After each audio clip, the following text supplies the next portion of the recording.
Em fervente oração, vem o teu coração na presença de Deus derramar, mas só podes fluir porque estás a pedir.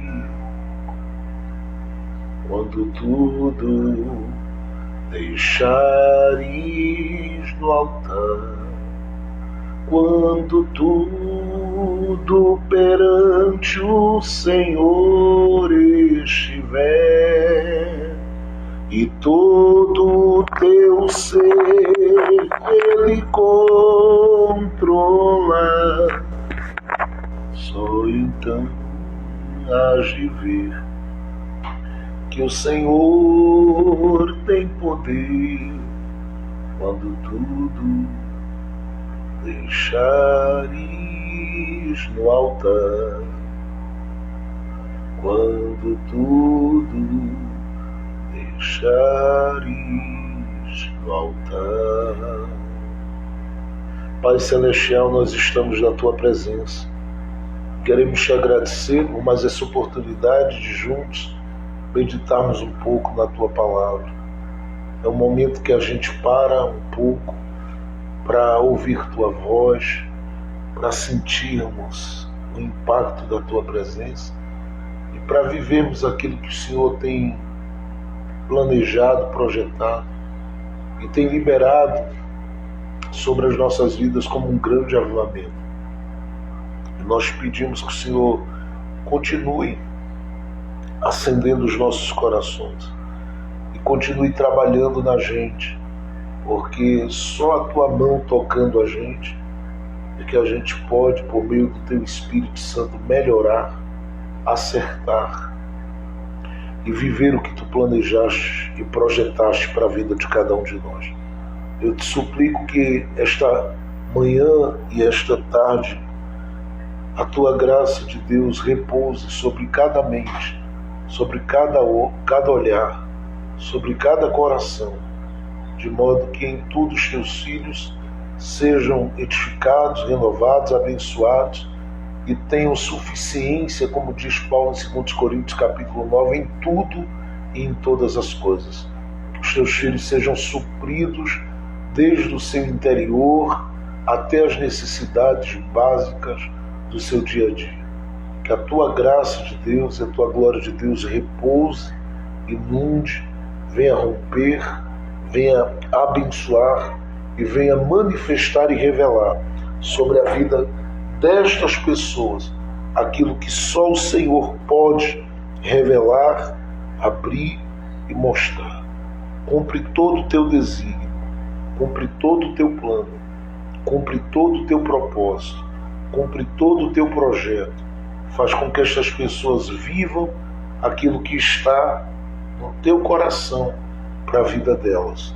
Esse é o meu pedido nesta manhã e nesta tarde, em nome de Jesus. Abençoa a nossa vida, Senhor. Levanta corações, almas, vidas que sabem a importância do trabalho que nós estamos fazendo já há 5, 6 anos de uma forma específica, mas há 1 ano e meio aqui no Instagram. Faz com que cada coração possa entender a importância de somarem conosco, de cooperarem conosco e de avançarem conosco, porque o Teu plano e o Teu propósito está sendo cumprido. Vidas, Pai, em vários lugares desse Brasil estão sendo sempre abençoadas, e eu Te louvo porque hoje já oramos, Pai, pela vida daquele homem e por outras vidas necessitadas e carentes espalhadas em vários lugares do nosso país. E eu sei que a nossa voz, a cada oração e a cada palavra ministrada, ela está chegando mais longe do que o que a gente pode imaginar, e está produzindo aquilo que o Senhor, por meio do Seu Espírito Santo, decidiu que produzisse.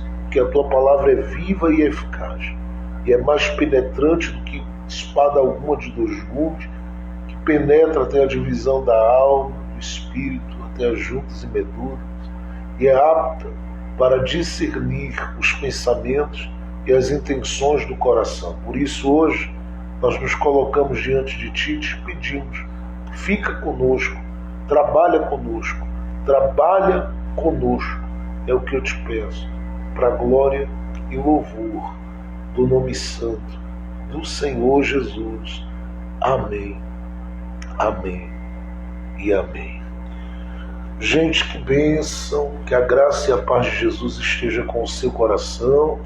Mais uma vez aqui, pastor Jefferson Santos e a nossa querida ADCM, mais uma vez, estamos juntos para orarmos, clamarmos, buscarmos a face do Senhor e também gastarmos esse tempo batendo um papo gostoso aqui em torno da palavra de Deus. Eu creio que a palavra de Deus ela tem poder de dar direção, de mudar a mente, mudar corações, mudar vidas, mudar histórias e fazer com que a gente acerte o caminho e fazer com que a gente se aproxime de Deus conforme a sua vontade no caminho e possa, acima de qualquer outra situação e circunstância, sobressair e viver o que o Senhor tem pensado e projetado para a vida de cada um de nós. E hoje, com muita rapidez, eu quero ler a palavra de Deus com você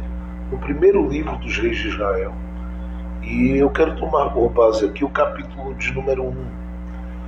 E é bom que você observe só esses primeiros versículos que aparecem aí no primeiro livro dos Reis de Israel, no capítulo de número 1, a partir do verso de número 1, diz assim: Sendo, pois, o rei Davi já velho, e entrado em dias, cobriam-no de roupas, porém não se aquecia. Então disseram-lhe os seus servos: Busquem para o rei meu senhor uma moça virgem, que esteja perante o rei, e tenha cuidado dele, e durma no seu seio, para que o rei meu senhor se aqueça.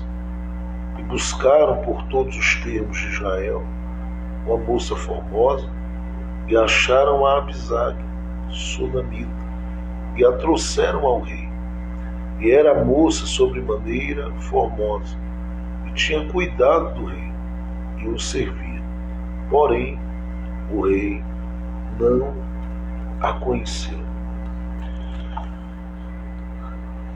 A gente tem, desde ontem, tratado aqui, na verdade já de alguns dias para cá, mas ontem eu estive tratando com vocês sobre esta aproximação do Senhor Jesus, do seu santuário, e o momento em que Jesus decide marcar o tempo de virar a mesa e de resgatar os nossos corações de tudo aquilo que em algum momento da vida nos desarmou, nos aprisionou e nos tornou não os homens da adoração, não os homens da comunhão, mas os cambistas. Gente que se auto-sabota todo dia. E eu falei ontem que o Senhor Jesus, Ele tem esse prazer de se aproximar e virar a mesa da nossa vida. E foi uma palavra, eu sei, que para algum coração ou outro, talvez não tenha feito muito sentido, mas para aqueles que amam a Bíblia, foi um momento daquele em que a palavra de Deus ela se abriu para a gente e trouxe ao nosso coração algo que veio para agregar, algo que veio para somar, algo que veio para instruir. Para a minha vida foi de grande relevância aquele momento. E quando eu estava aqui alguns minutos atrás pensando em trabalhar com vocês hoje, na verdade bater um papo com vocês em torno da palavra, me veio esse texto do primeiro livro dos Reis, no capítulo de número 1. E eu sei que qualquer pessoa que lê esse texto aqui já deve ter dito, eu ouvi muitas mensagens pregadas sobre vários momentos, sobre várias situações, inclusive sobre essa situação que envolve esta figura emblemática, destacada e que tem um brilho muito peculiar, que é Davi. Davi está finalizando seus dias. Ele já está prestes a partir para a eternidade. O texto deixa claro que Davi já estava velho, idoso ou envelhecido pelo tempo. Todavia, ele está lidando com um conflito muito grande. E é interessante dizer que enquanto vida nós tivermos, nessa vida a gente vive conflitos. E é interessante que boa parte das pessoas que me ouvem falar isso, eu já preguei para crianças, eu já preguei para adolescentes, eu já preguei para jovens, eu já preguei para homens adultos, eu já preguei para mulheres adultas, eu já preguei para casais, eu já estive pregando em muitos eventos e diversos eventos, inclusive para pessoal da maior e alguém acrescenta de melhor idade. E todas as vezes que prego para esses diversos grupos, há quem me diga, inclusive os mais novos já me disseram isso.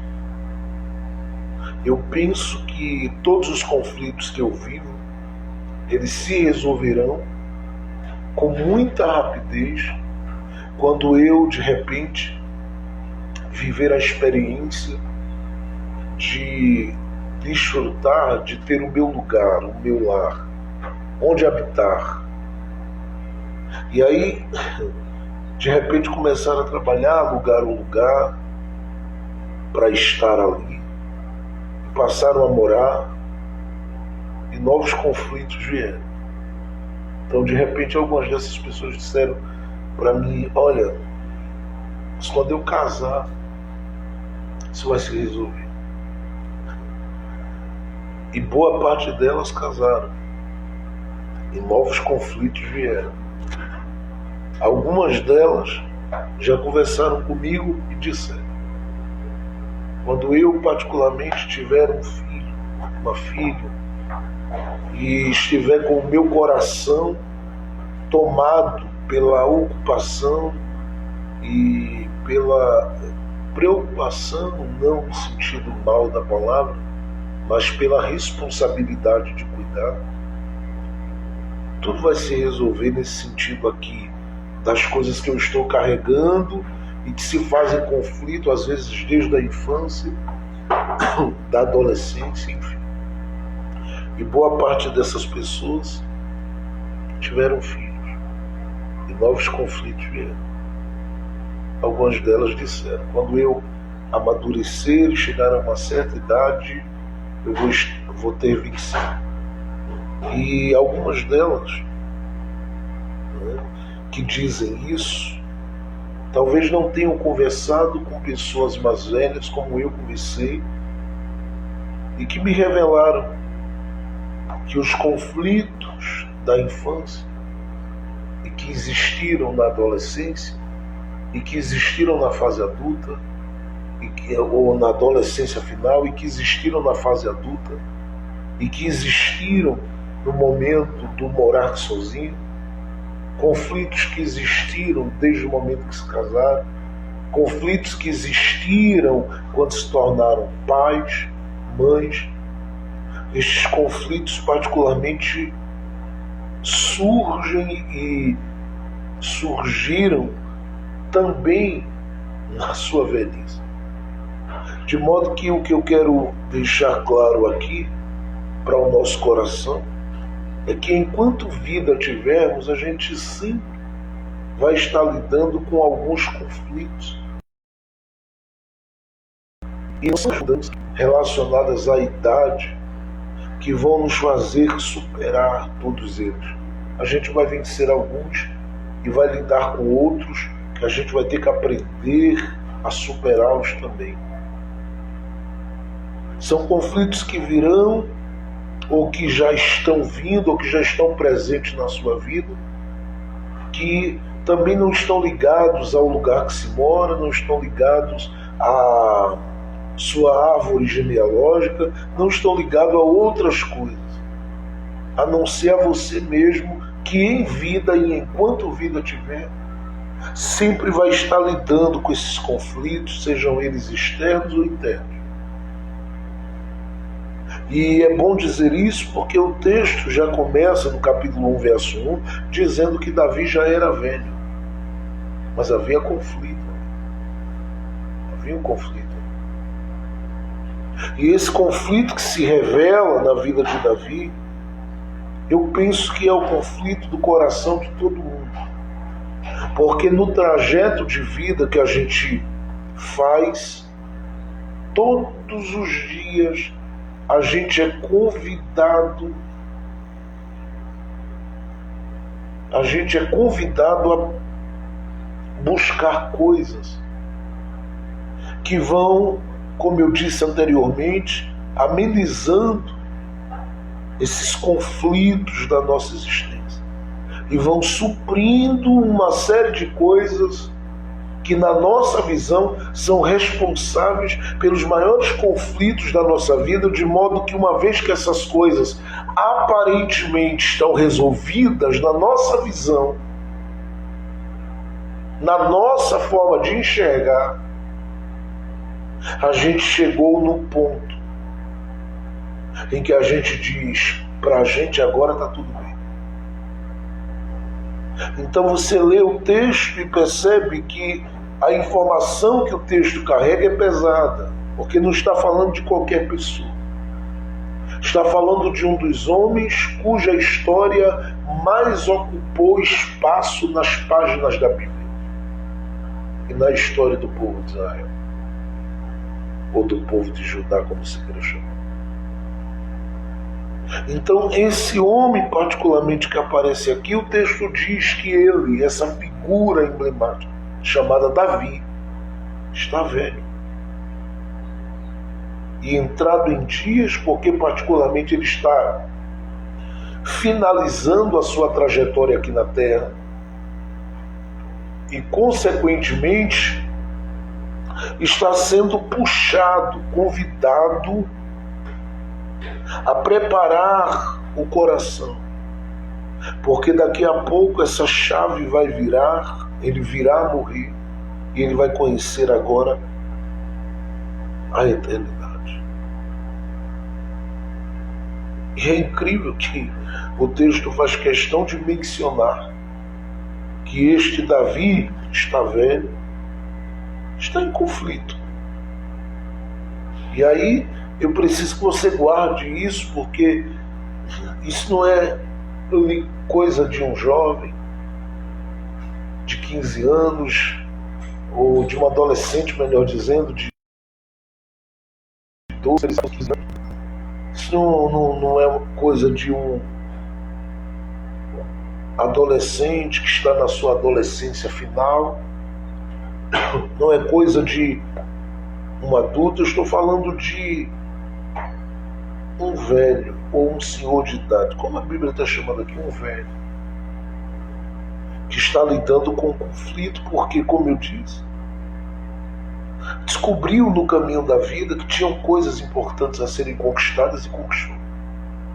Porque a gente, em um tempo, traça um plano e faz deste plano a meta da nossa vida, e a gente vai em busca, porque a gente sabe que tem algumas coisas que pra gente é importante, e a gente vai trazendo essas coisas, conquistando essas coisas, alcançando essas coisas, desfrutando dessas coisas, vivendo essas coisas, até que chega a um ponto da vida que você descobre que o tempo passou, em primeiro lugar, que você descobre que algumas coisas importantes ou que eram para você importantes, elas perderam o seu real sentido e o seu real valor. Mas como se não bastasse, chega em um momento da sua vida que você olha para trás e você fica se perguntando que tipo de semente eu fui deixando no caminho. Porque ele já está velho. E por incrível que pareça, uma das sementes que ele plantou, ela volta a gritar nesses dias. Não com o mesmo nome de com quem ele plantou e sobre quem ele plantou, mas na sua própria natureza. Então a informação que você obtém quando lê o primeiro livro dos Reis, capítulo de número 1, a partir do verso 1 até o verso de número 4, é que Davi já está velho e entrado em dias. E aí de repente você percebe que a informação do texto é essa. Pegaram roupas e cobriram Davi.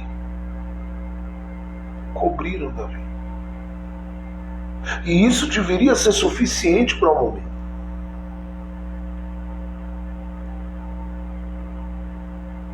Porque ele tem gente que está aqui entendendo que na sua velhice ele tem uma necessidade.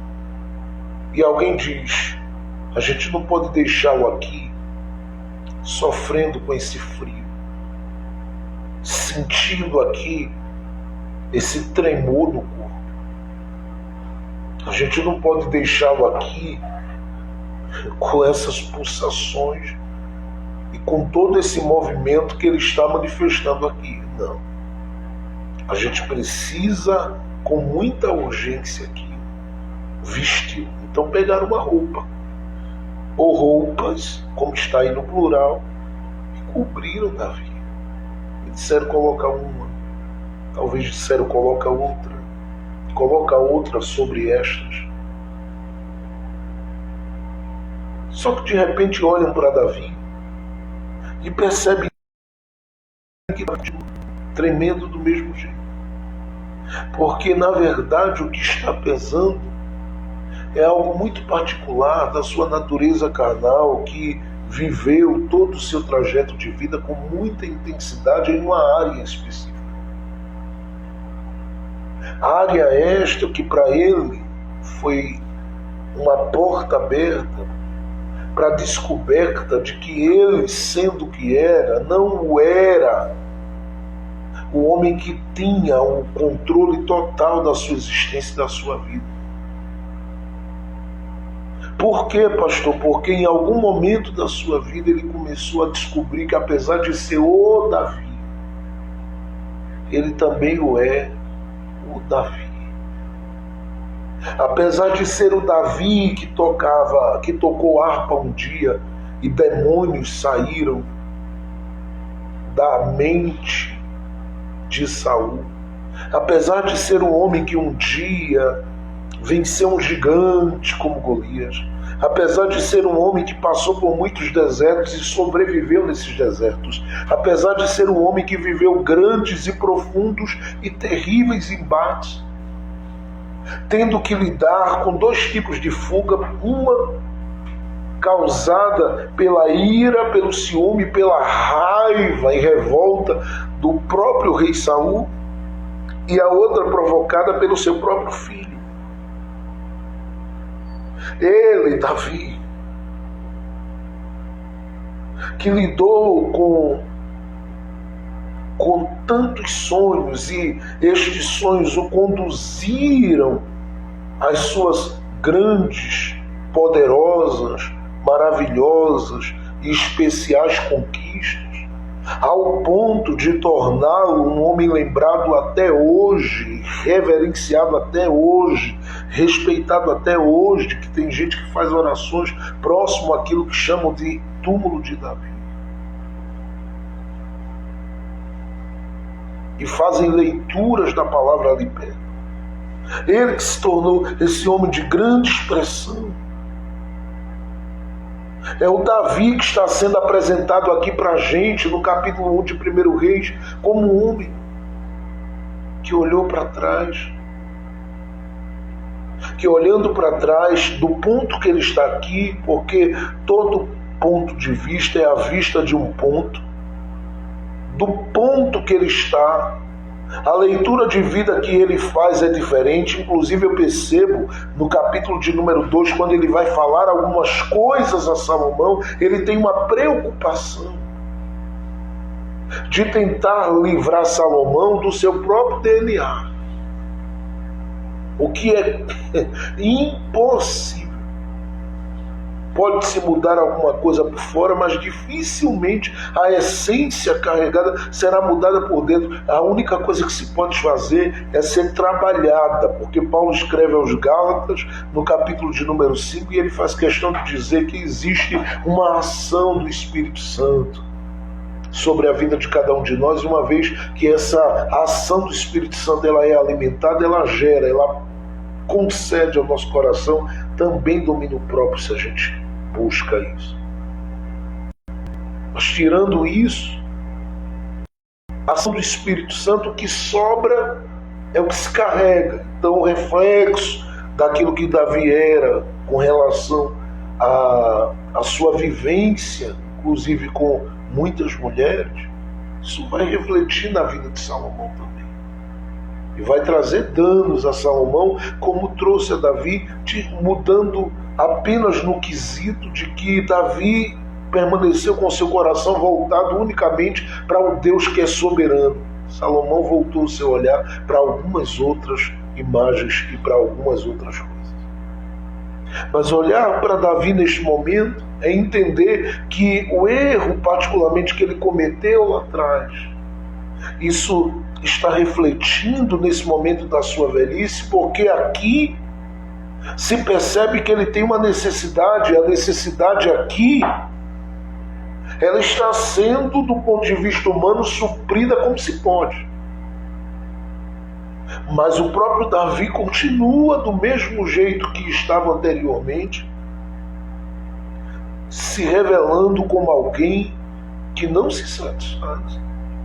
Porque alguém foi lá, pegou roupa e cobriu, e disse: cobre que esse tremor aí que ele está, isso aí não passa de nada mais, nada menos do que um frio,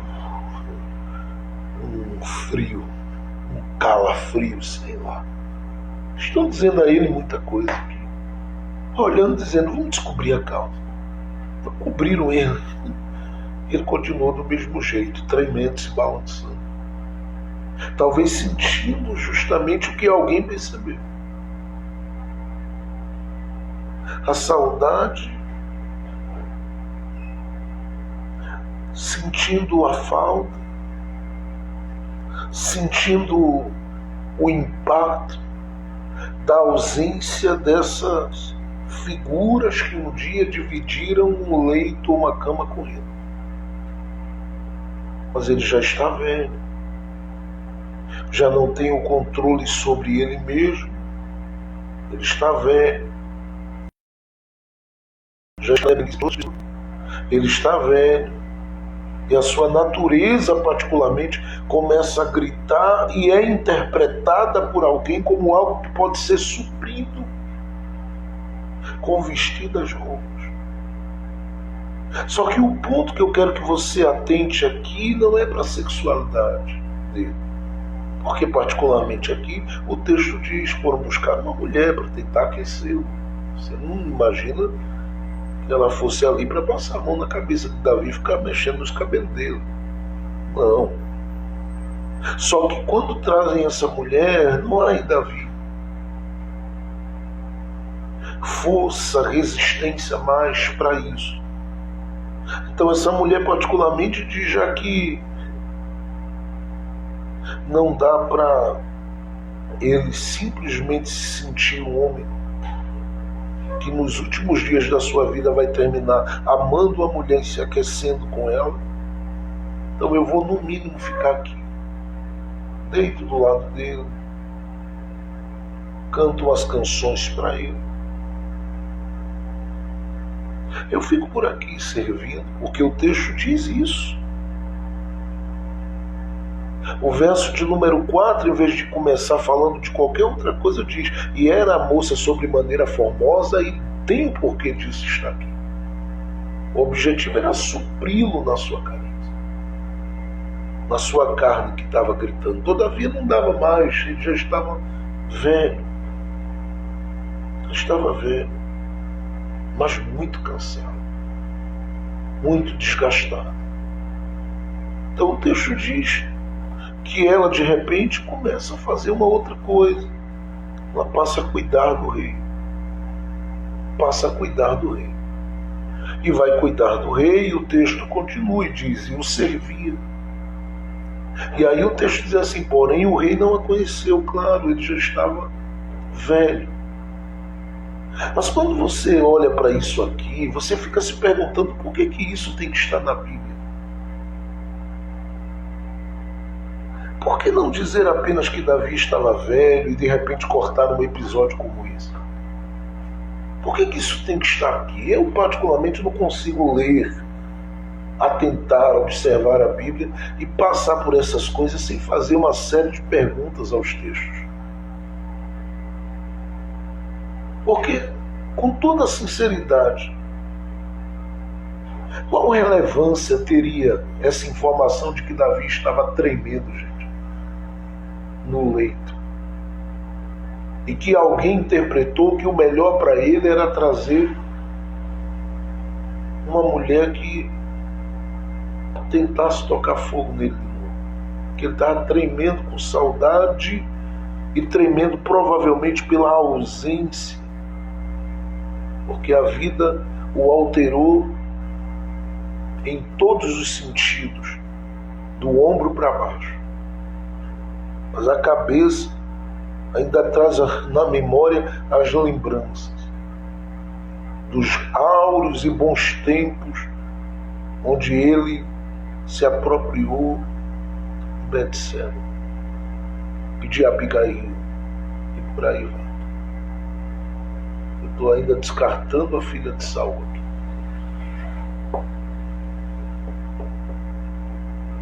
Mas quando você olha para isso aqui, isso não está aqui por acaso.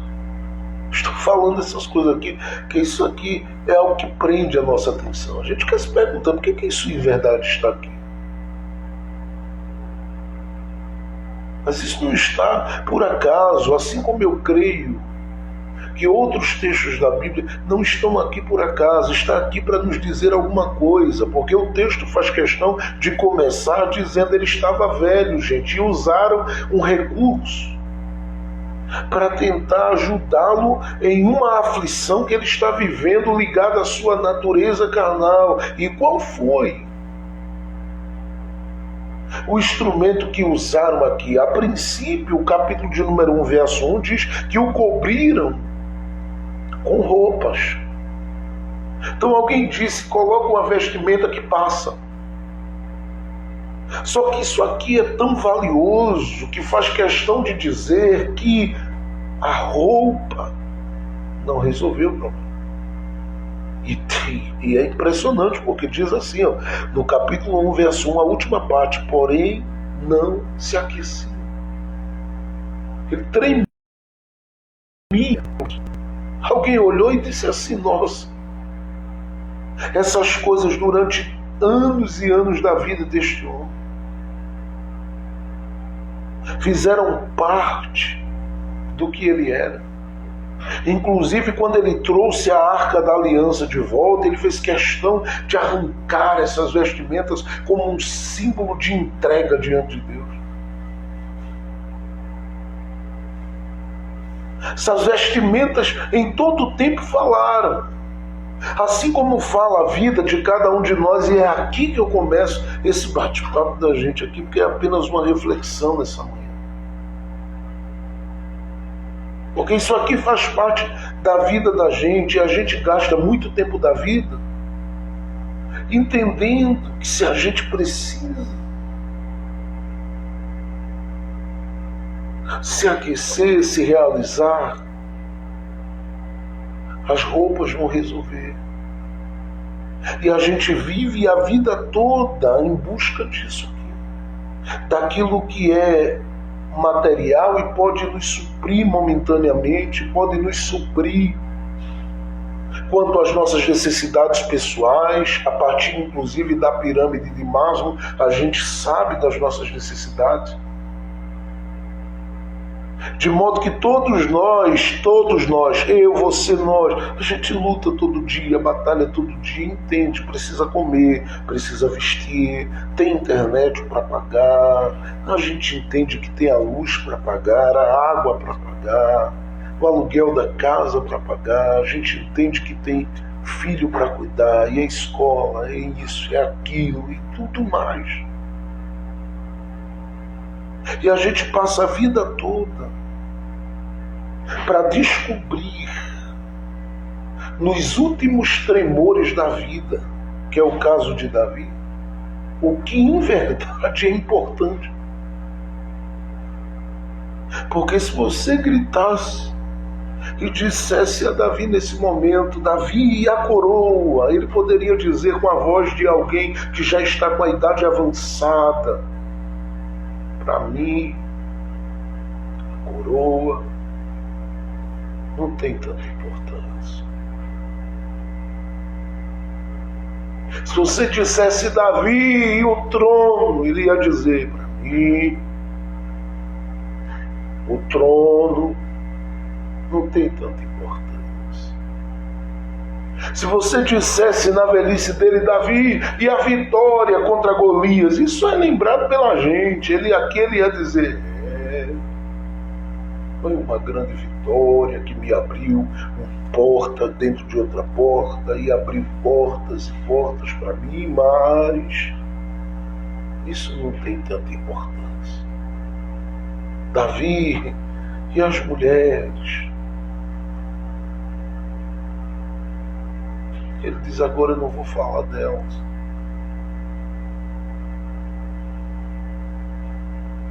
Davi, as suas conquistas, lembra a cidade de Jebus,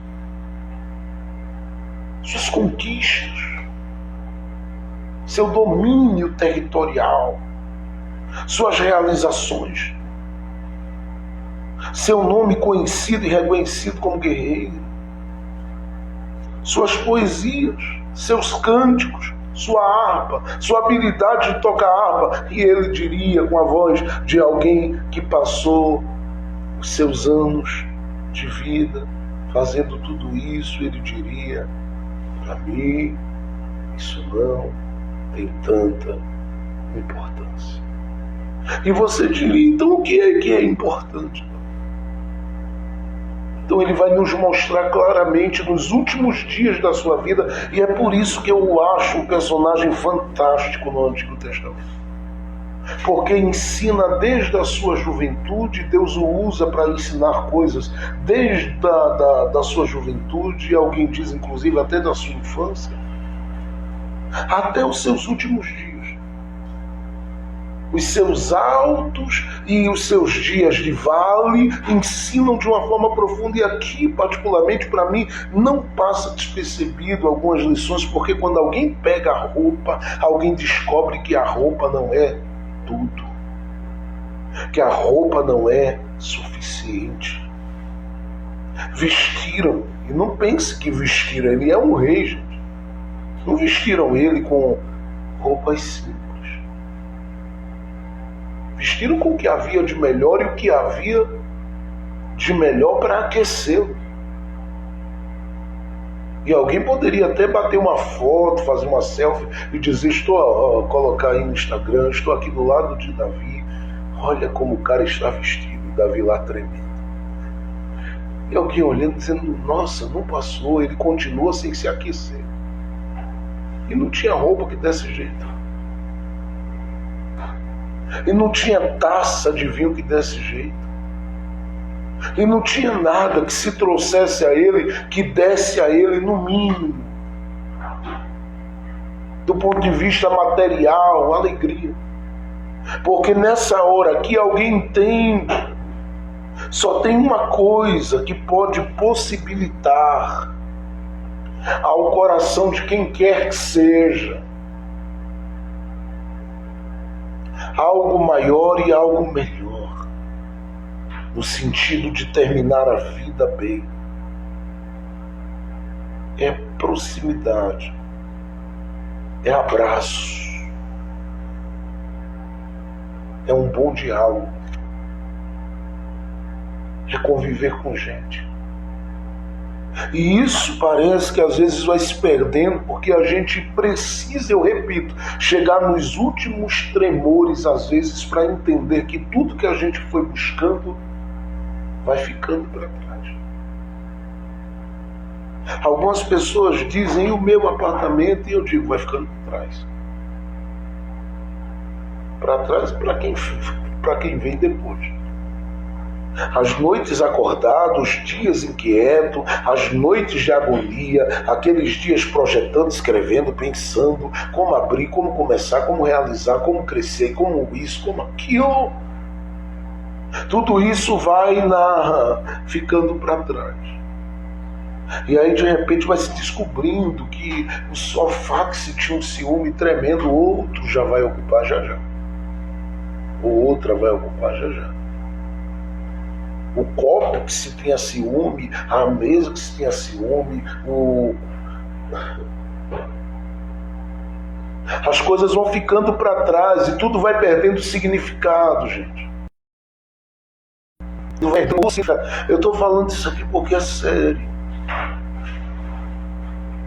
E se Davi tivesse alguma coisa para dizer aqui aos nossos ouvidos e ele pudesse falar, ou se ele estivesse olhando nos seus olhos, aí onde você está, ele diria, tenha cuidado, porque você pode muitas vezes correr atrás de roupa, correr atrás de coisas, correr atrás de tanta coisa, e atrás de coisas, sobre coisas, e mais coisas na vida, e vai chegar um momento que você vai descobrir que você perdeu uma oportunidade incrível na vida, de sorrir, de brincar, de dar gargalhada, de festejar com gente que estava contigo.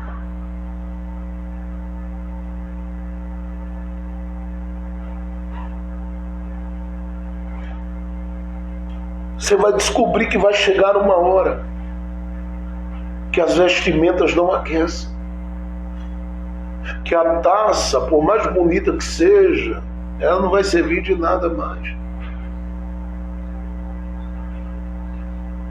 Vai se descobrir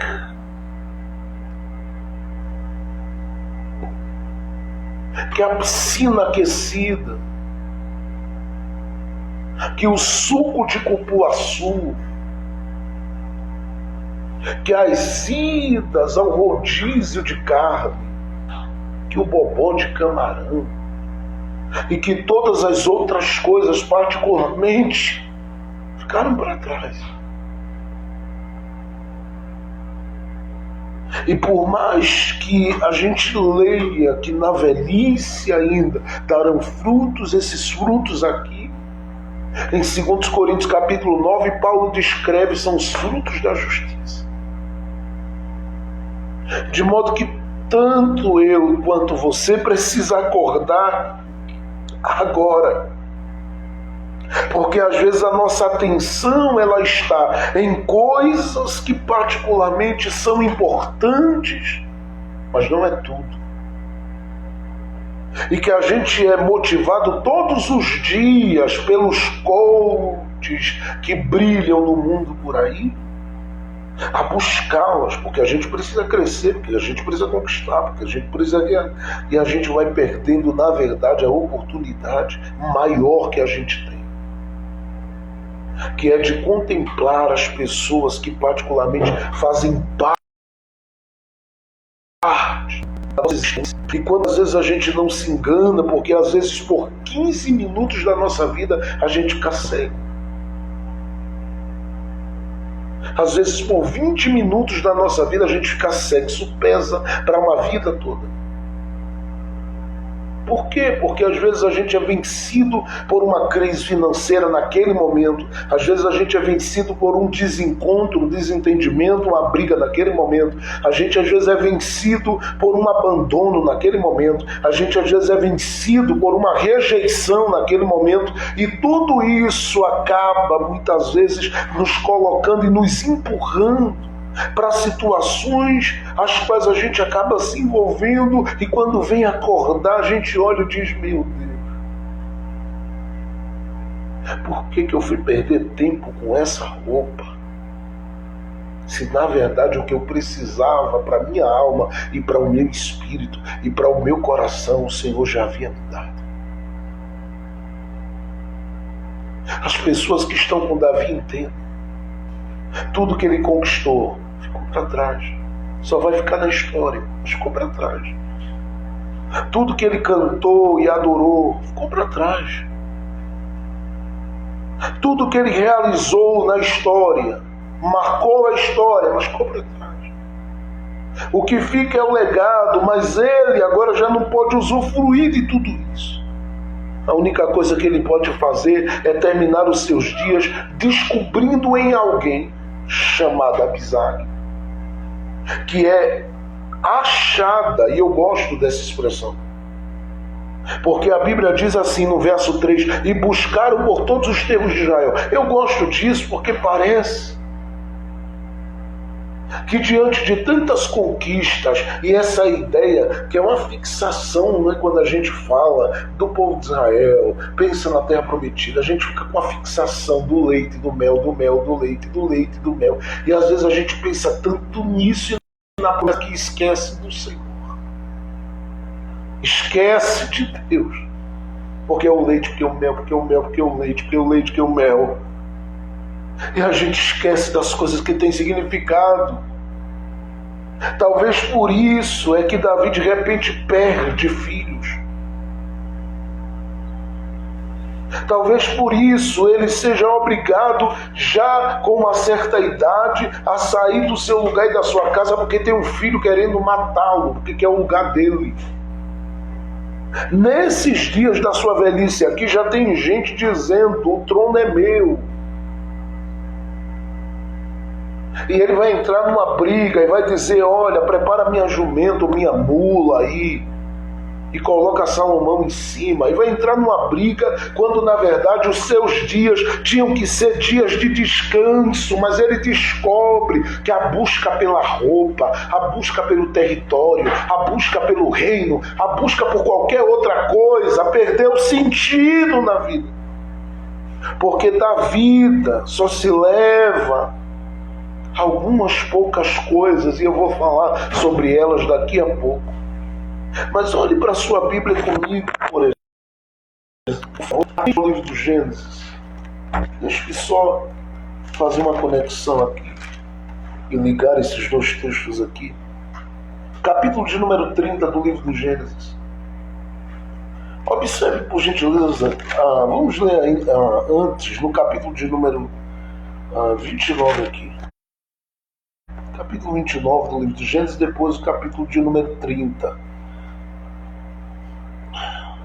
Talvez não seja uma palavra para você dar muito glória a Deus nessa manhã, mas eu quero, no mínimo, batendo esse papo com você e nesta reflexão de hoje, deixar um alerta para a sua vida, porque tudo que particularmente você pensa, do ponto de vista capitalista, que vai te realizar, vai chegar um momento que você vai descobrir que isso te proporcionou uma boa dormida um dia.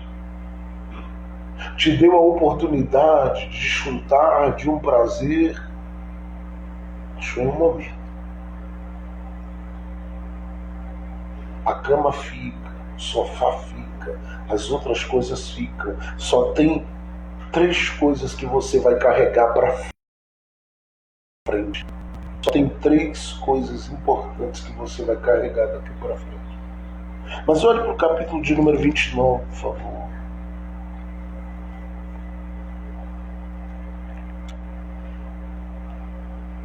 Veja o versículo de número 30, por favor, e 31. Diz assim, ó. No verso de número 30, apenas o verso 30, capítulo 29 do livro do Gênesis. Queria que você marcasse esse versículo. Esses 2 versículos que eu vou ler aqui é muito importante. Capítulo 29 do livro do Gênesis, verso de número 30, diz assim: e possuiu também a Raquel, está falando de Jacó, e amou também a Raquel mais do que a Lia, e serviu com ele. ainda outros 7 anos. Está falando de Jacó. Quando se fala de Jacó relacionado a Raquel, preste atenção, que cita Lia. Mas quando se fala de Jacó relacionado a Raquel, o texto diz que ele a amou. Mas observe agora o capítulo de número 30, verso de número 1, que diz: vendo Raquel que não dava filhos, ela percebe que o amor para ela não é o suficiente. Então o que ela faz? A Bíblia diz que ela coloca Jacó contra a parede e disse para ele, porque teve inveja da sua irmã, inveja. Quando o que a irmã mais queria era o amor de Jacó, e ela tinha, porque a coisa estava assim, a irmã tinha filhos e ela tinha um amor. Então entre o amor e os filhos, ela diz assim: eu prefiro gerar do que ser amado. Porque na visão dela, o ser amada revela-se no direito de gerar. E eu sei da cultura da época.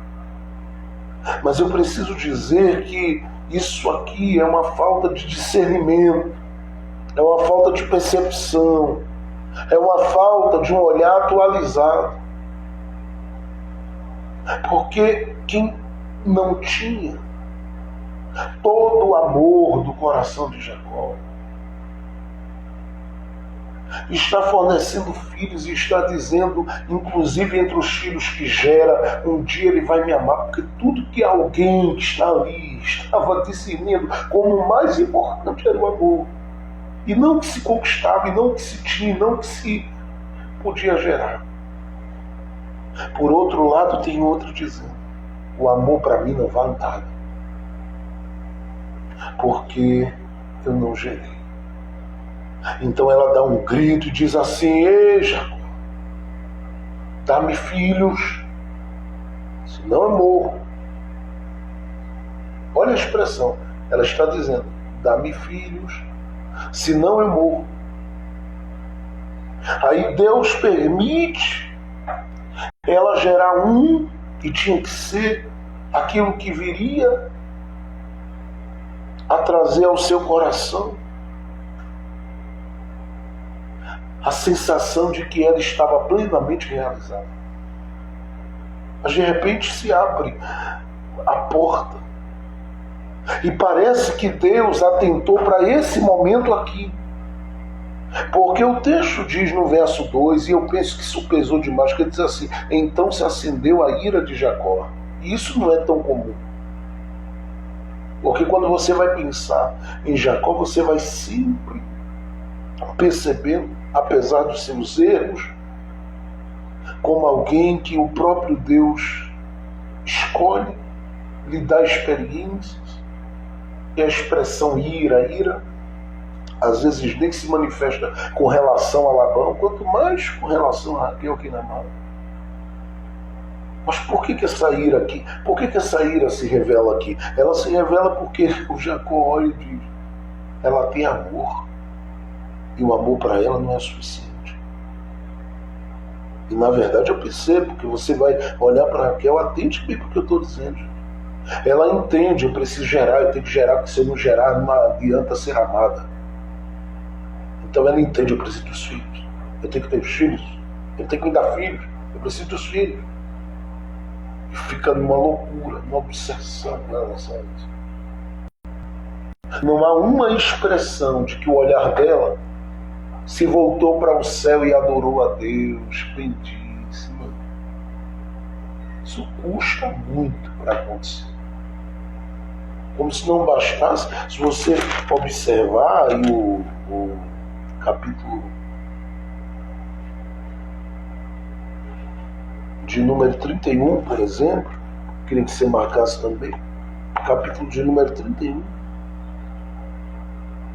Quando Jacó, aqui, capítulo 30, verso 43, ele já está um homem rico nas terras de Labão, chega um momento que Deus está assistindo os filhos de Labão, olhando para Jacó com o olhar de quem diz assim: ele roubou nosso pai para enriquecer aqui. E não foi Deus que o abençoou ali. Mesmo Labão tendo mudado o salário dele 10 vezes, mas não é isso que eu quero que você atente. Eu quero que você perceba a força do que acontece aqui, porque a Bíblia diz que Jacó, ele simplesmente chama Raquel e diz para ela: vamos preparar as coisas para ir embora. E aí você lê o verso 14, o texto dizendo assim: então responderam a Raquel e Lia e disseram: há ainda para nós parte ou herança na casa de nosso pai. Não nos considera ele como estranhos, pois vendeu-nos e comeu de todo o nosso dinheiro. Porque toda a riqueza que Deus tirou de nosso pai é nossa e de nossos filhos agora. Agora, pois, faze tudo o que Deus te mandou.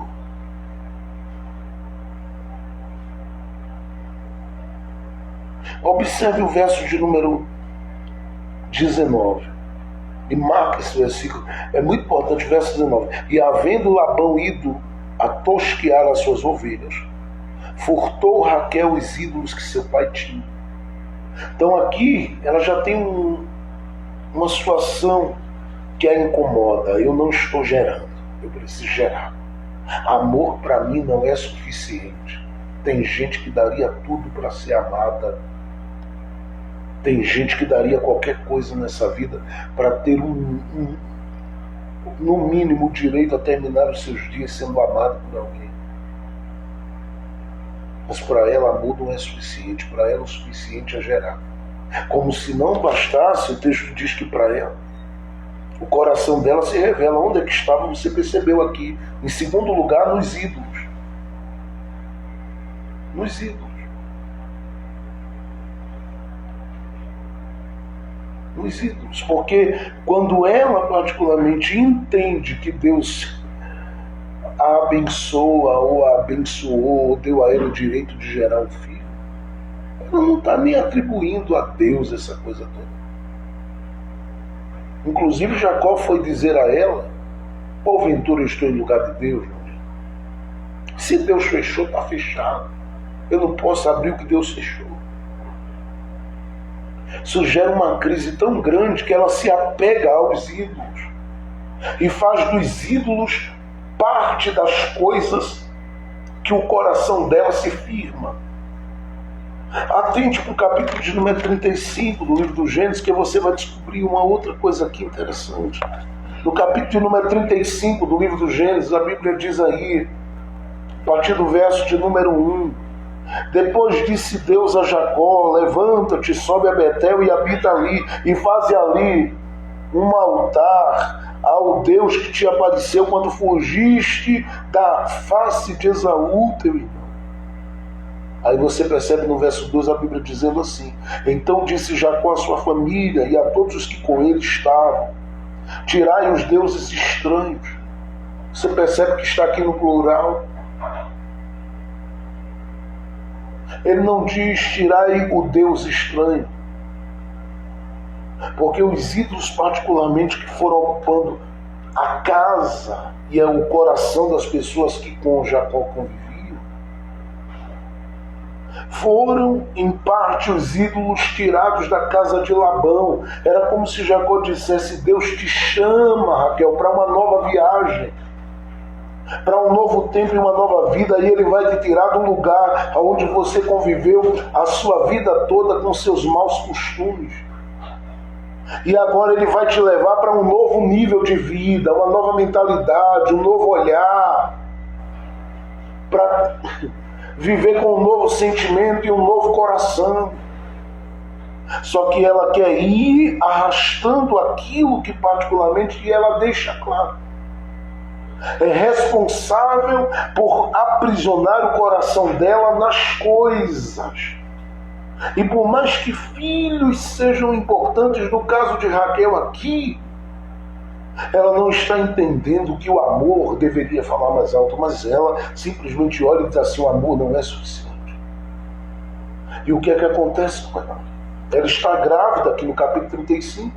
Eu já falei em outro momento aqui na live, estou tocando nesse ponto aqui agora, porque tem muita gente nova que está chegando para assistir as nossas lives, e eu preciso dizer isso.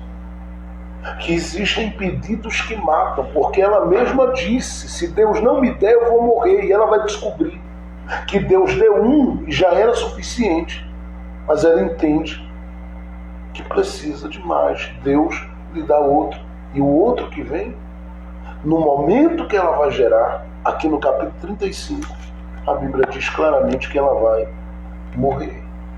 São pedidos que matam. Eu vou repetir. São pedidos que matam. Às vezes você pensa que se você não tiver, você morre. Mas na verdade você acaba morrendo tendo. É possuindo. É alcançando. Porque às vezes tem coisas que Deus permitiu a B, C, D, E, F, G, H, I, J, L, M, N, O. Mas Ele chegou em você e disse, com você não. E você se inquieta, e você se perturba, e você perde o sono, perde a fome, a vontade de comer. Porque de repente essas coisas não chegaram na sua vida. E eu sei que a gente é humano, a gente olha, traça planos, às vezes as coisas não fluem e não acontecem como a gente planejou. E quando não acontecem, a gente tem a ideia de que a gente precisa colocar Deus contra a parede, o que a gente nunca vai conseguir porque Ele é Deus. Mas a gente diz algumas coisas às vezes que entristece o coração dele, principalmente quando a gente diz, se Ele não me der, eu vou morrer. E Ele olha e diz, eu te dei vida. E com a vida, eu estou te dando amor. E o amor que eu estou te dando para você não está valendo nada. E porque não vale, porque outras coisas vão ocupando o lugar. E o pior de tudo é que ela carrega esse pecado. Ela diz, nosso Pai tirou tudo de nós. Elas carregam uma mágoa. Elas carregam... Ah, meu Deus do céu, se eu fosse falar sobre isso aqui, a gente gastaria umas 18 horas, gente. Porque elas carregam uma mágoa do Pai violenta. Isso dá um choque, eu tenho certeza que isso dá um choque entre elas. Porque foi o Pai que moveu essa coisa toda.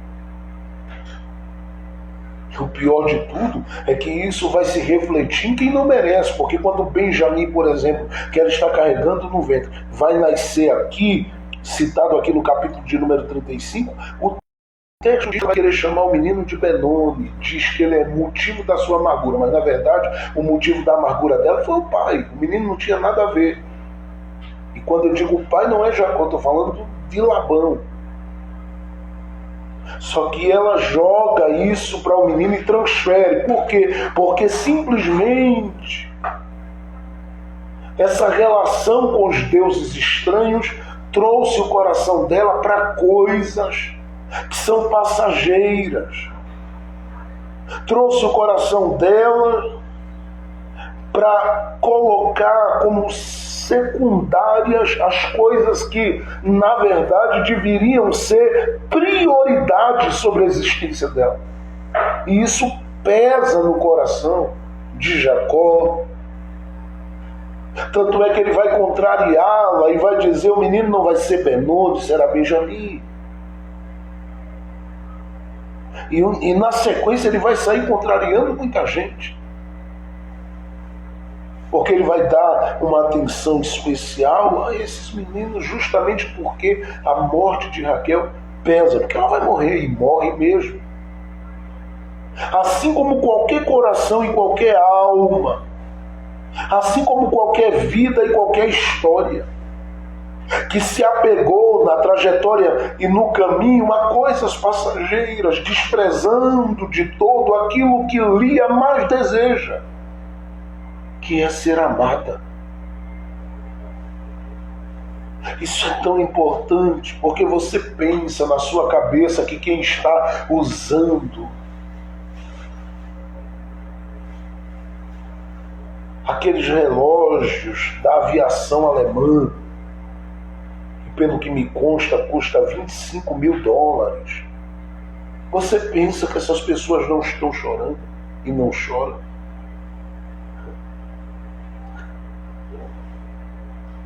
Você pensa Tem gente agora em Cancún ou em qualquer outro lugar do mundo apresentando aí lindas viagens no Instagram. E você acha que elas não estão em agonia?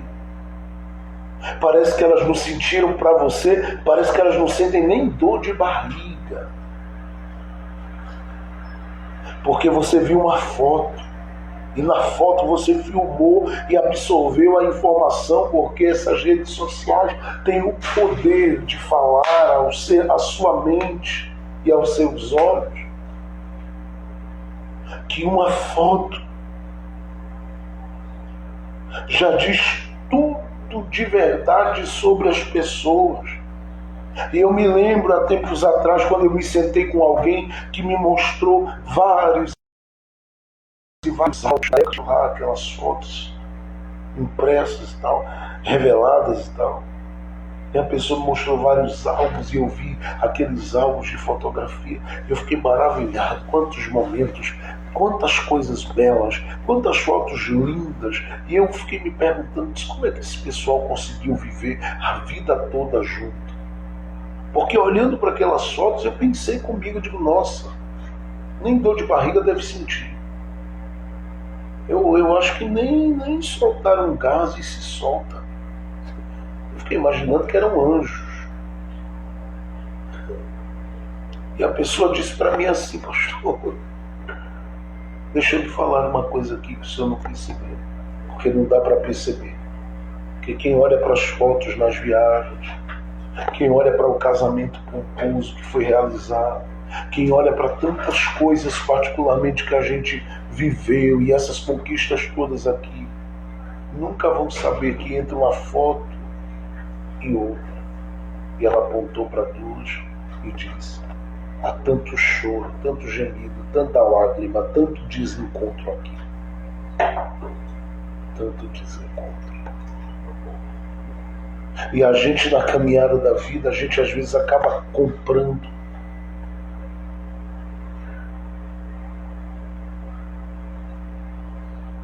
aquilo que a gente vê na imagem. Porque a imagem esconde. É isso que eu quero que você entenda. Em todas as coisas, particularmente, que estão fazendo parte da sua história hoje, como coisas, elas devem ser cuidadas, mas não devem ser valorizadas acima daquilo que é de profundo significado. É colocar roupa em Davi quando na verdade o que ele está precisando não é de roupa. Ele está precisando de abraço que faltou. Porque ele de repente deixou faltar enquanto conquistava coisas. Deixou de beijar, deixou de abraçar, deixou de acolher. E aí gerou revolta nos filhos. Gerou revolta em um general ou em um comandante, o nome de Joabe. Gerou revolta em outros e outros. E é impossível na trajetória de vida nossa. Às vezes a gente descobre isso logo cedo, que às vezes a gente precisa chegar nos últimos tremores do corpo para entender que a roupa e qualquer outra coisa era secundária. O que de verdade deveria se carregar e o que é importante e que isso particularmente jamais seria tirado, a gente muitas vezes deixou passar despercebido. E o que é importante, pastor? Para Raquel, para Jacó, para Davi, para cada um de nós. Olhe para as palavras do apóstolo Paulo. Primeira carta aos Coríntios. Paulo fala, no capítulo de número 13, há tanta coisa nessa carta que ele diz, mas atente para o capítulo de número 13, eu vou ler a partir do verso de número 1, diz assim, ainda que eu falasse as línguas dos homens e dos anjos e não tivesse amor, seria como metal que soa, como sino que tire. E ainda que tivesse o dom de profecia e conhecesse todos os mistérios, e ele diz aqui todos os mistérios. Se eu fosse um profeta que revelasse tudo da alma, Paulo diz, isso não valia de nada. E todo conhecimento. E ainda que tivesse toda a fé, e ela é importante, porque sem ela ninguém pode agradar a Deus, mas ele diz, de maneira tal que transportasse os montes e não tivesse amor, nada seria. E ainda que distribuísse toda a minha fortuna para sustento dos pobres, e ainda que entregasse o meu corpo para ser queimado e não tivesse amor, nada disso me aproveitaria.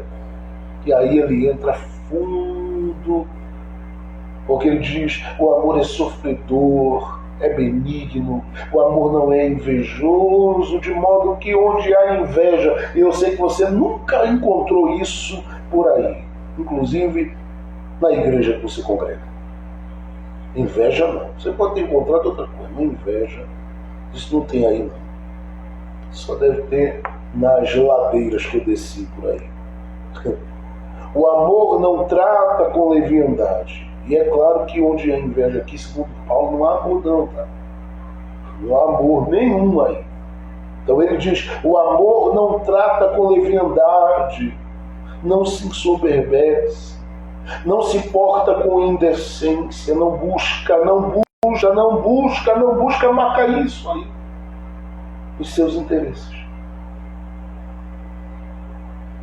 Parece que Paulo está ouvindo o grito de Raquel, dá-me filhos, senão eu morro. E Paulo está dizendo, se há amor, os interesses ficam para depois.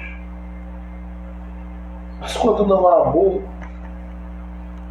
se vê o helicóptero, a lancha, o carro, o restaurante que come, o apartamento no Alphaville que se mora, ou em qualquer outro lugar, se vê qualquer outra coisa.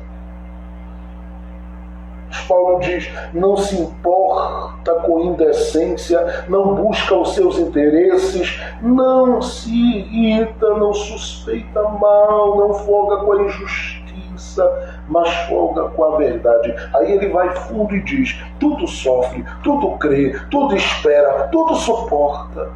Verso 8, o amor nunca falha.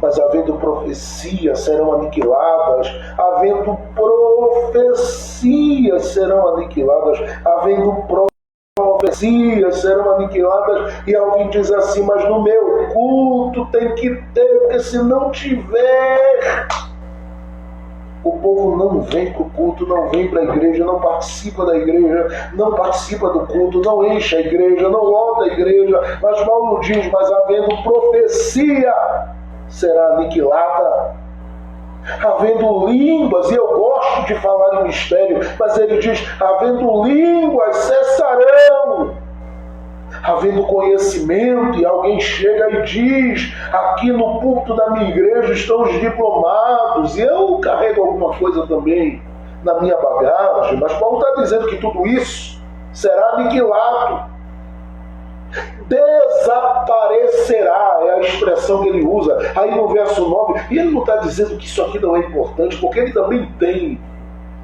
Quem está falando aqui é de altíssimo cabedal. Paulo tem, estudou aos pés de Gamaliel,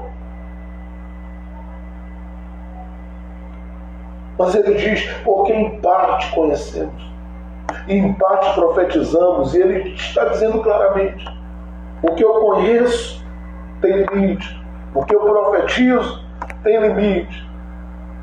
Eu não desprezo o conhecimento e nem a profecia, elas têm o seu valor, todavia ele diz, tudo isso se aniquilará. Mas tem uma coisa aqui que eu preciso que você entenda. Ele continua no verso 10. Mas quando vier o que é perfeito, então o que é, em parte será aniquilado. Aí ele diz assim, quando eu era menino, falava como menino, porque eu pensava só no conhecimento. Sentia como menino, porque eu pensava só na profecia. Pensava como menino. Mas logo que cheguei a ser homem, acabei com as coisas de menino. Porque agora vemos por espelho, em enigma, mas então veremos face a face. Agora conheço em parte, mas então conhecerei como também sou conhecido. No verso de número 13, ele diz, Uma coisa importantíssima. Agora, pois, as únicas coisas que ficam, que valem, mais do que a roupa, mais do que o trono de Davi, mais do que o reino de Judá, mais do que o reino sul, mais do que o reino norte de Israel, mais do que qualquer outra coisa, mais do que qualquer outra coisa. Eu me lembro quando alguém, eu já contei isso aqui algumas vezes, vou contar de novo, mas eu me lembro quando alguém me chamou e a gente sempre estimula, motiva, a gente precisa buscar, melhorar, crescer, conquistar. Mas eu me lembro quando alguém me chamou para fazer uma visita a uma pessoa que aparentemente tinha tanto, mas tanto, e tinha de tudo.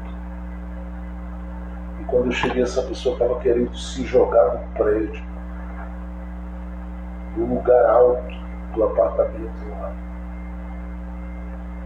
Eu disse até brincando a uma das irmãs, das pessoas que estavam comigo, que ela disseram para mim lá na hora, né, não falaram antes, disseram para mim assim: mas pastor, essa pessoa está em depressão. Depressão.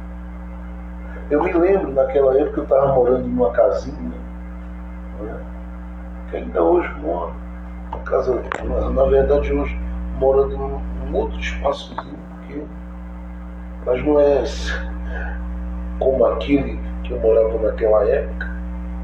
Mas eu me lembro como hoje, naquele lugar onde eu morava, que eu até brinco com algumas pessoas e os colegas mais de perto que me conhecem, né? Como o irmão Paulo que está aí, nosso amigo, o pastor Davis, nosso amigo, que conhece, sabe, quando a gente estava morando na época, lá no início da história. Para entrar, tinha que entrar dançando break, fazendo o passo do Michael Jackson. E tem que se escolher quem é que ia entrar primeiro na casa. Tão apertado aqui, ó. Aí de repente eu sou convidado para entrar num lugar que eu olho e disse: meu Deus, o que é isso aqui? E aí me disseram: a pessoa que mora aqui está em depressão, pastor. E eu disse: eu fui curado da minha agora, quando acabei de entrar. Eu sentei no sofá, a depressão foi embora. Eu liguei a TV que tinha lá, imensa, a depressão foi embora da hora. A minha foi. Eu olhei lá para baixo, vi uma piscina, disseram que aquilo ali é aquecido. Aquilo ali de noite para tomar banho é uma delícia. A minha depressão foi embora na hora, mas a da pessoa estava querendo fazer ela se jogar de cima do prédio. Eu disse: não faz isso. Eu lembro que a pessoa disse para mim com muito carinho: o senhor pode testemunhar isso. Mas ela disse para mim: olha, quando eu quero comer aqui um chocolate diferente, uma coisa diferente, vem de navio até mim. Eu parei comigo e disse: meu Deus. Mas a pessoa querendo se matar. Porque, como eu disse, às vezes a foto do Instagram esconde as dores. E a gente não vai expor tristeza, claro. Mas o que eu estou dizendo a você é que nem tudo que você está vendo você deve comprar. Tem coisas que você vai vendo que é apenas um momento. O dia a dia traz lágrimas. E naquele dia a gente orou por essa pessoa. E é incrível como a Bíblia parece ela ter tanto poder nesses momentos. Porque na hora que você está orando, você se sente totalmente menor e inferior, porque valores falam muito alto, dinheiro fala muito alto. Ter dinheiro fala muito alto. Fala muito alto. Você pode ter alguém com a razão, e se ele estiver em uma situação sendo apedrejado por quem tem, você vai... Claro que eu não estou dizendo aqui no seu caso, mas boa parte das pessoas vão ficar do lado de quem tem, ainda que o que não tem tenha razão. Porque dinheiro fala muito alto, até porque há conveniências nisso. Há conveniências no congregar. Por que você congrega ali? Congrega porque tem um status. Ora, eu estou aqui porque o líder ali de repente está com a cara na televisão. Ou porque de repente isso ou aquilo. Porque apareceu na Veja, porque apareceu naquilo, né? A gente é tentado. Ou você nunca foi atraído para um culto porque um famoso ia lá. É claro, isso é natural, é comum. Os programas de televisão da década de 90 fizeram, e década de 80 e 90 fizeram a cabeça dos brasileiros nesse sentido. Nunca se apresentava como a pessoa simples, era sempre a gloriosa, a extraordinária, a sublime, a maravilhosa. E a gente comprou isso. Isso veio para o nosso meio gospel. Eu me lembro de um tempo atrás onde estavam se premiando as estrelas da oratória. O troféu gospel. Mas a gente vai comprando essas coisas e eu preciso dizer a você, tudo isso são coisas passageiras. A essência, na verdade, é que fala mais alto, e aí você às vezes descobre nessas situações como a que eu vivi, de ter que orar por alguém. Você descobre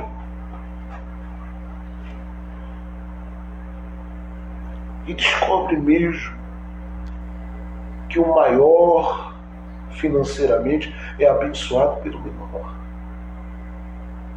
É abençoado pelo menor. Isso é incrível, gente. Abracei aquela pessoa, o Senhor trouxe vida. Não estou dizendo aqui que os recursos que ela tinha são responsáveis por aquilo. Mas eu estou dizendo que a condição não supria o que era importante, porque no caminho às vezes se perde o que é mais importante. E a minha missão desde ontem aqui é tentar plantar a partir da palavra no seu espírito a certeza de que Jesus vira à mesa para trazer ao nosso entendimento e ao nosso coração, principalmente nesse ano 2022, que existem coisas que são passageiras. Existem outras que são extremamente importantes, e as que são importantes, Paulo faz questão de mencioná-las no verso 13. Em 1 Coríntios capítulo 13, verso 13, Paulo diz: agora, pois, permanecem a fé, a esperança e o amor. Aí você diria, Paulo, e a sua cidadania romana? Ele diz, isso passa.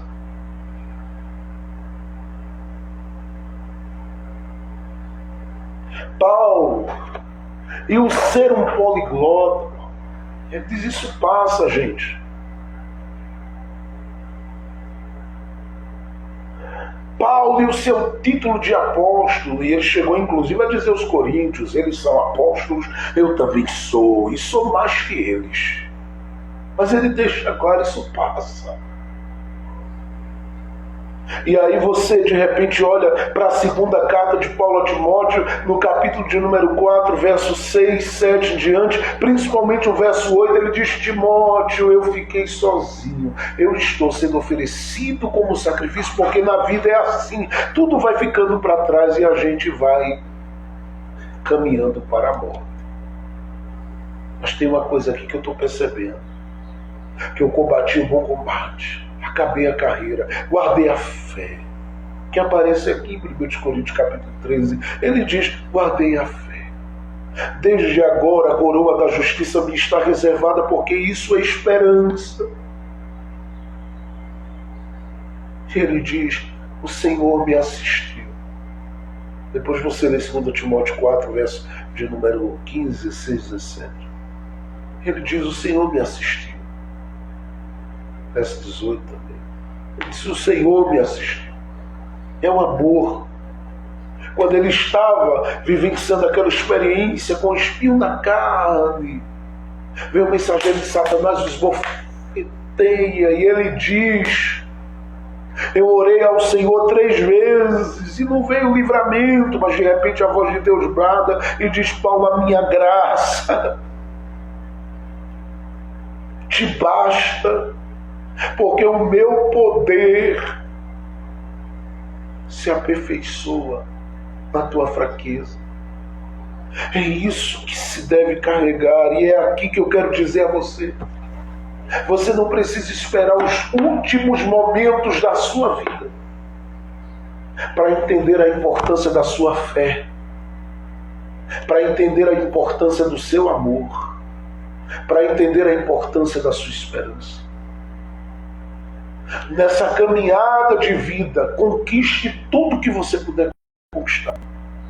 Busque formação sobre formação, se especialize, faça o que você sabe que é importante, precisa fazer e tem condição para fazer.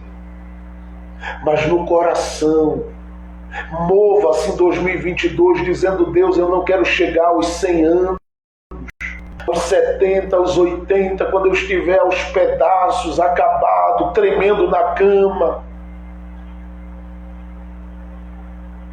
para eu entender a importância de quem me aquece, a importância de quem me acolhe, a importância de quem me serve, a importância de quem cuida, a importância de quem faz um bolo, de quem faz o café, de quem lava a roupa, de quem muitas vezes me auxilia nas horas que eu estou perdido. Eu preciso entender o valor dessas pessoas, porque a gente muitas vezes na vida, por causa dessas informações que vêm dizendo que tem coisas que são importantes e mais importantes, e elas são importantes, e elas têm 4 rodas, e elas são importantes porque elas têm estrutura e são estruturas, e elas são importantes. Essas coisas às vezes levam a gente a ter mais ciúme delas do que das pessoas, a valorizar mais ela do que as pessoas.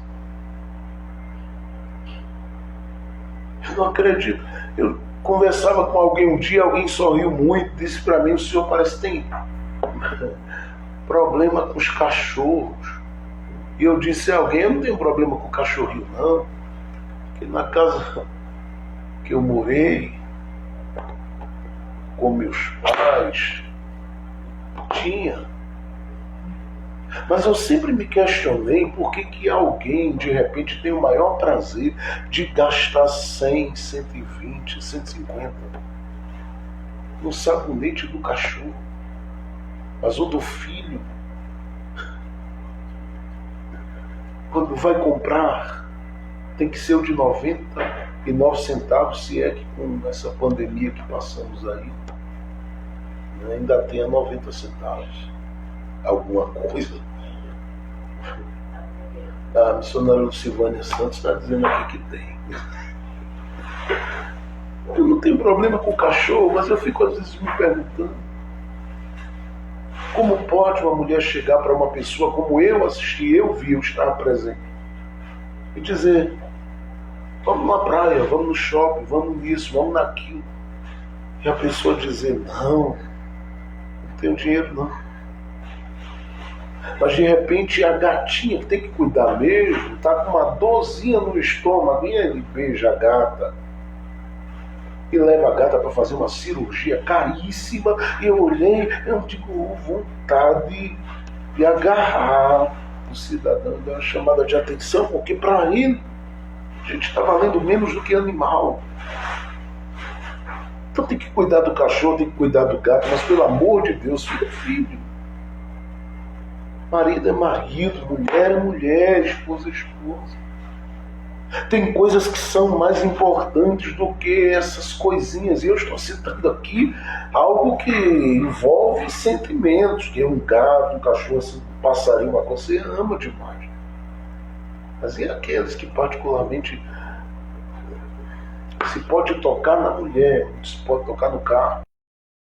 Como disse para mim, disse: meu carro tem o maior ciúme. Eu me lembro que teve um que me repreendeu de uma forma, disse: lá veio o carro hoje, você pisou aí. Eu olhei para a cara dele, quase que a gente é crente, mas é crente, né? Aí eu lembrei que eu era crente, que senão deu vontade de arrancar a porta e jogar em cima dele. Ainda bem que Deus me deu graça naquele dia.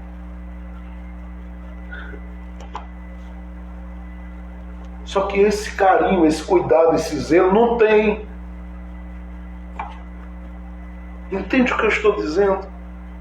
Se valorize o carro, se valorize o apartamento, se valorize o cachorro, o gato, o papagaio, o leão, o macaco, que seja. O que seja. Mas, gente, é a razão pela qual Jesus foi à cruz. Você acha que tem gente que não tem prazer? Você acha que essa campanha toda que existe, de pessoas dizendo não dê dinheiro para obra, não dê dinheiro para essa coisa de igreja e tudo, você acha que isso é por quê? É porque, na verdade, a vida espiritual das pessoas, para essas pessoas, quase não vale nada. Eu não estou falando aqui de modo geral.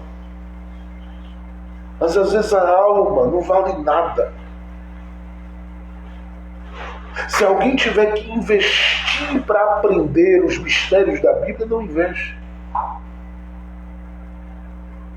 Mas se encontrar o sapato que ama, não importa o quanto custa. Se encontrar o terno de lã fria, não importa quanto custa. Se tiver que ir marcado com o bem amado da vida para ir ao restaurante, tem que ir mesmo, não importa quanto custa. Mas eu estou dizendo isso aqui porque tem muita gente que lamentavelmente espera chegar os dias dos últimos tremores do corpo para entender que a roupa que foi colocada já não aquece mais. Que na verdade o que aquecia era a gente preocupado de manhã, de tarde, de noite, dizendo: será que está bem? Será que acordou bem? Será que dormiu bem? Como será que está? E aí a gente vivendo nessa selva, a gente vai sendo empurrado todo dia a virar mais bicho do que os bichos.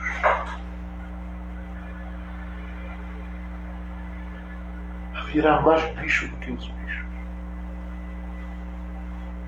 Às vezes há mais coerência entre os bichos da Arca de Noé do que entre as pessoas da Arca.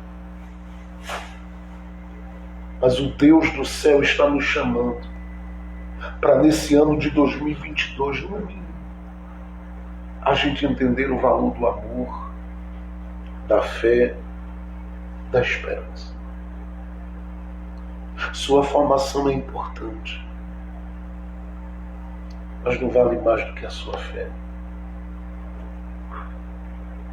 Suas conquistas são importantes, mas não vale mais do amor que te alcança por parte das pessoas com quem você convive, que se você sente uma dor,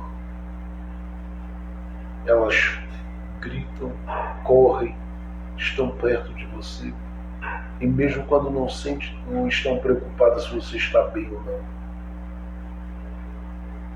Eu não sei quem está entendendo essa palavra, mas Jesus não disse, com base nos mandamentos, amai as coisas acima de todas as coisas. Ele disse: ama a Deus e ao teu próximo como a ti mesmo. Na sequência vem as coisas, porque o livro de Levítico, lá no capítulo 27, a Bíblia fala do valor das pessoas e do valor dos bichos e do valor das coisas. Está lá, depois leia o último capítulo do livro de Levítico. Eram os sacerdotes que avaliavam o valor das coisas, o valor dos bichos, o valor das pessoas. Eu quero hoje que Deus te encha de amor. Eu quero hoje, com essa palavra, que o Espírito Santo te encha de fé. Eu quero hoje, com essa palavra, que o Espírito Santo te faça se mover como alguém que tem esperança. Porque para quem tem fé, para quem é cheio do amor de Deus, como diz Paulo em Romanos 5, e para quem se move em esperança, não há bloqueio, não há barreira. Aí se veste da melhor forma possível, mas entende que o valor das vestimentas não substitui o valor das pessoas. que o Espírito de Deus tenha misericórdia de nós, porque eu sei de muita gente que não tem coragem de ofertar na obra de Deus, fazer uma semente na vida de gente usada por Deus para abençoar o nosso coração e a nossa alma. Mas se aparecer por aí uma propaganda dizendo de mulher para mulher, e o resto você sabe, ela corre e faz tudo que pode. E é direito. O dinheiro é seu. Se faz o que quer. Mas se você é alguém cheio do amor de Deus, da fé que procede dele e de esperança, você vai perceber que no fim de tudo é isso que fez qualquer outra coisa passar a ter sentido na história da sua vida. Pai Celestial, obrigado por tudo que o Senhor ministrou no nosso coração esta manhã. Eu sinto que a tua voz está sendo ouvida e sinto que tu estás falando a gente alguma coisa importante nessa manhã, porque eu sei que tem gente que talvez esteja ainda na adolescência. Tem gente que está aí na adolescência final, outros na fase adulta, outros já estão, Senhor, numa idade mais amadurecida e outros já são anciãos. Mas todas essas pessoas vivem esses conflitos que a vida apresenta, porque não tem idade para viver esses conflitos que eu falei. Davi, sendo o que era, Senhor, na sua velhice viveu esse conflito de vestir uma roupa e não lhe aquecer, até que se descobriu que a necessidade do coração dele era de gente, mas de gente que cuidasse, de gente que tivesse um coração diferente do de Saul, diferente do de Absalão, de gente. Por isso eu quero te pedir nessa hora, em favor de cada coração, de cada alminha, de cada vida, de cada pessoa que me ouve. Abraça esses corações, ajuda essas pessoas, move essas pessoas, auxilia essas pessoas, instrui essas pessoas, direciona essas pessoas, move a tua mão na vida dessas pessoas e faz com que elas, Pai, para a tua glória, meu Deus, vivam aquilo que o Senhor tem de melhor para elas. Porque o teu plano para elas é grandioso.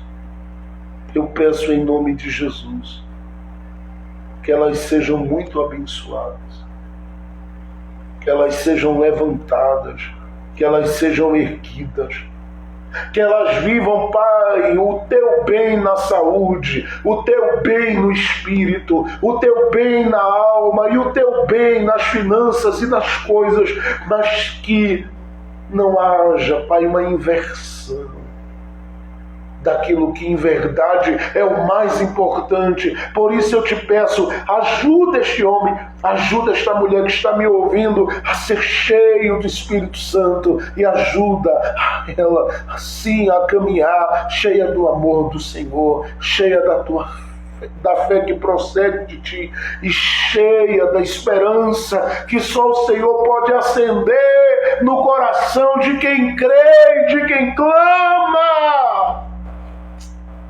Eu creio na tua bondade sobre a vida dessas pessoas.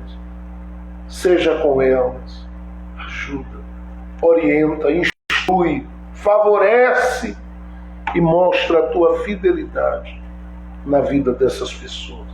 Porque o Senhor é Deus e todos os seus planos não serão impedidos na vida do teu povo. Que a fé prevaleça, que o amor prevaleça, que a esperança prevaleça. Que seja assim. Em nome de Jesus, Pai. Eu te peço, abre os céus sobre os nossos corações e sobre as nossas vidas. E eu oro apenas para que o Senhor nos encha, porque eu sei. Não preciso fazer outro pedido. Porque se eu peço, Pai, enche o meu coração de amor, enche o meu coração de fé, enche o meu coração de esperança, todas as outras coisas são acrescentadas, porque aí eu estou buscando o reino de Deus e a sua justiça.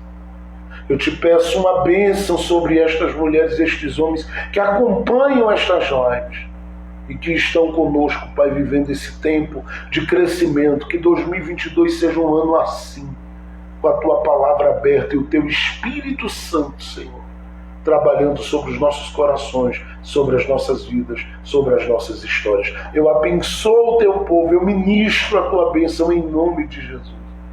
Em nome de Jesus. Amém, amém e amém. Que Deus abençoe você, sua casa, sua família.